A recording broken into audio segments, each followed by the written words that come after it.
Refreshing Wild Cherry Cola meets smooth cream. The treat you deserve. Pepsi Wild Cherry and Cream. Treat yourself. Spring Black Friday is on at the Home Depot. Save on grills and patio sets that will be sure to bring your hosting game up a notch. Fire up your feast with help from the Home Depot and save on grills. Like the Nextgrill 4-burner propane gas grill was $249, now in special buy for $199. Or give everyone the best seat in the yard with the Hampton Bay Mayfield Park 4-piece conversation set for only $399. Save on grills and patio sets with low prices guaranteed during Spring Black Friday only at the Home Depot. Now through April 22nd, while supplies last. Exclusions apply. See homedepot.com/price match for details.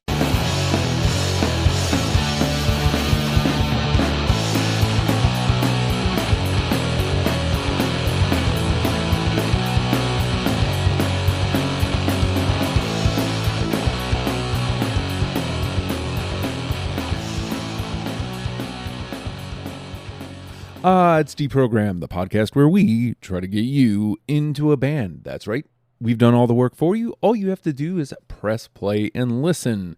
My name is Justin, and you can call me Band Curious because I am indeed curious about bands. Well, what that means to you, I don't know, because you've stumbled upon us on a day where we're doing a Q&A, and typically what we would do is have a conversation about an artist and come together and create a top 10 starter kit list for you to get into said band. We're not doing that today. Today is a Q&A episode.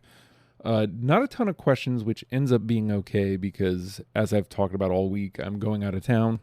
So kind of getting these in and out is actually kind of advantageous this week. But if you do have questions for next week's Q&A, or if you would like to do your top 5 concerts, let me know. Best way to do that is jumping in our Discord, the Legion of Stupid Discord. You can join. You can ask for a link from me, or if you're already in there, then you already know where it's at. Or if you've got the cash, $1 a month gets you into the Patreon, patreon.com/oh hi Justin.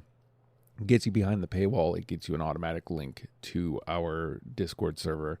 You can jump on in, and all sorts of things are happening in the Discord server. So that would be awesome if you'd consider that. So Huzzah asks, and look, no pressure, by the way. You decide however you want to be in on this community. If you decide that you would like to be a part of the community by being on the show, you're welcome. But if this is how you'd like to contribute, this is awesome. I love the fact that the thing I'm loving about the Q&As is that we are able to kind of talk to each other through the pod. And I'm also able to kind of, I think the thing that gets lost in Deprogrammed is the me of it all. And a lot of people probably find the show and don't, realize that I'm likely discovering the music. It used to be like for the first time that week. So I think that kind of gets lost in it all. And I think this is a good way to get to know me outside of, hey, I didn't get your band right. So, again, if you would like to jump on board, this is a great way to stay engaged with the show and it is very helpful to the show. So I'm very appreciative of anybody who jumps into the Discord and asks questions. I'm very appreciative of that. So let's say this. So Huzzah says some questions for the next Q&A episode, and also for anyone who wants to answer. So if you want to jump in and answer on the Discord, it is on the Deprogrammed channel in Discord. So first asks, is there a genre or subgenre of music that others like but you struggle to enjoy? I don't... Look, I'm going to go chalk here and say country. And I'm sure that is probably just due to not diving into the quote-unquote correct country artists. I've had brief brush-ins with things that are kind of country adjacent on the show. Like we did Jason Isbell. We did... I don't know, like some of the rock acts we've done are adjacent to country, and I liked those. That leads me to believe that I'm probably just not getting the right country artists to like fully get on board with country. But that said, I definitively do not like what would be considered newer country, or at least how it's presented to me as newer country. I think Florida Georgia Line is that. Like there's these country rap type things that came out, and I mean at this point it's probably already a decade old, so calling it new is questionable. But definitely not on board with that. The whole like rap songs about driving my truck, and it just isn't for me. If it's for you, word, just not for me. Have you ever gone from liking an artist to not liking them? Yeah. I'm at a place in my life where I feel like I don't hold space for not liking artists. So if it's something that I liked at one point and don't like them now, it just kind of escapes my mind. There's a couple bands like Sublime and Red Hot Chili Peppers who've been both. I loved when they came out, went through a portion where I disliked them, came back to them, and have since jumped back off board. I truly don't know where I stand on Sublime anymore because I just don't listen to them anymore. This episode is brought to you by Fandango. People say fans are too distracted these days, but the truth is, when a great movie hits the screen, you show up, you stay glued, invested, part of the story. And without fans like you, there'd be no cinema magic, no shared moments. So head to Fandango.com to get tickets, stream, or rent or buy top movies and series. Fandango loves fans. Everyone knows that unexplainable it factor, that smile that lights up a room, that wow. Well, it doesn't happen by itself. There's chemistry behind the charisma. Colgate Optic White Pro Series toothpaste removes 15 years of deep-set stains when you brush twice daily for 2 weeks. How? The clinically proven formula is powered by Colgate's hydrogen peroxide complex. It works at the molecular level to gently dissolve stains deep within the enamel where your brush can't reach. It's proof that daily routine can be remarkable. That's the science of wow. Colgate Optic White.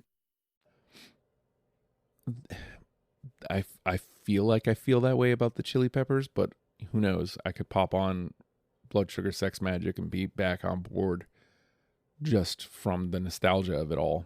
Who knows? But I mean, it's mostly if I like them and then moved to dislike them, I remove them from, from the template. Like I just don't think about them anymore.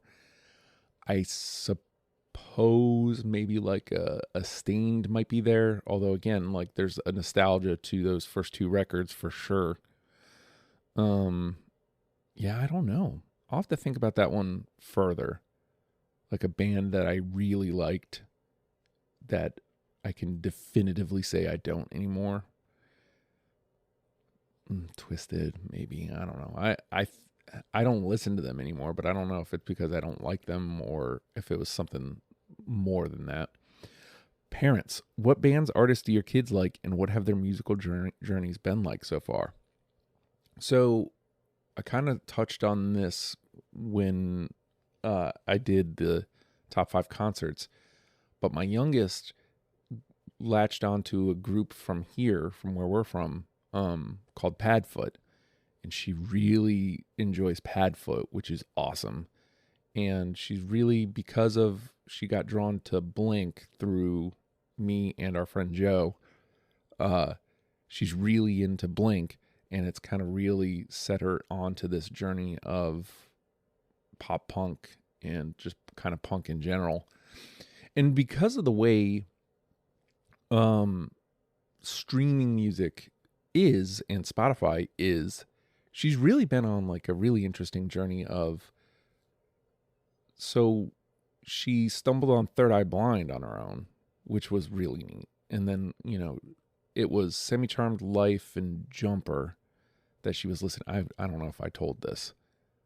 I don't know if I told this here or on and after the fact or something, but so she brought me hey, Dad, have you ever heard this song? Or I know that you have. I can't remember how she approached it, but I was like, oh, man, if you like this, then you need to listen to Losing a Whole Year. And so I played that for her, and she's like, oh, my God, that's awesome. And she kind of like got into the, like, she brought me Everclear and all these 90s bands. And I was like, oh, man, that's cool. Like, I Local H being another one. It's just really neat to see the different corners of the musical universe that streaming allows, or at least encourages. That part is kind of neat about. It feels like when I was coming up, you listened to 96X, you liked rock, alt rock music, and that was kind of it.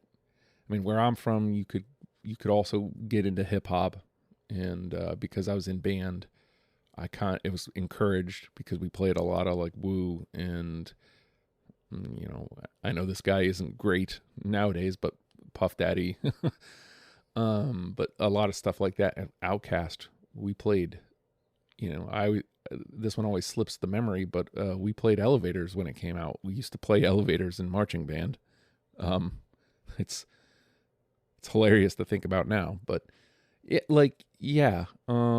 my kid, my youngest especially, is really on this journey of really expansive, and my oldest has kind of found her there. I guess it's kind of like bedroom pop is what they're into. I don't know any other way to explain it, but it's a lot of dreamy stuff, a lot of acoustic guitar, and they listen to a lot of music, but it isn't as prevalent as it is for my youngest. So, yeah, it is. I couldn't name any artists, although I will say my oldest has gotten into Modest Mouse, and I don't know, I forget the entry point. They told me the song when they were home for Christmas break. Shoot. But I immediately started playing Modest Mouse in the car, and I mean, again, like, easiest ways to connect with me are through comedy and music. I mean, obviously. So when they said, hey, I like Modest Mouse, I was like, I'm going to jump at that. So the fact that they found Modest Mouse when most of their artists I had never heard of, and they kind of discovered through YouTube videos and whatnot. So there's that answer. And if you would like to answer those, again, hop in on our Discord, ask for a link, or $1 a month gets you like the automatic invite. Would appreciate that a great deal. Currently your $1 does get you that automatic invite. It does get you deprogrammed before the rest of the world. It does get you the after the fact conversation that happens after every episode of Deprogrammed. But it also gets you access to the Legion of Stupid Radio, which as of right now is still closed circuit. I am close to kind of starting to put it out there. I'm really trying to collect the music. And I'm really looking to probably put this forward as like something similar to PBS, where it's listener funded. So if you'd like to consider pledging, and your pledge being a considered a sponsorship for an hour, I'm thinking about putting a tier level where it'd be $2 a month. So I don't know, consider that. If that's something you'd be interested in, if you're already on board, obviously, you know, but if you're listening to this and that's something you'd be on board with, you'd like to pledge and sponsor an hour of WLOS, reach out to me and we'll make that happen, and we can talk about that. But anyway, that does it for now. I ended up talking a lot longer than I'd planned, so get your questions in for next week. I'm kind of glad I didn't take more questions, because then I would have been yapping forever. So we will see you all on Monday. Goodbye.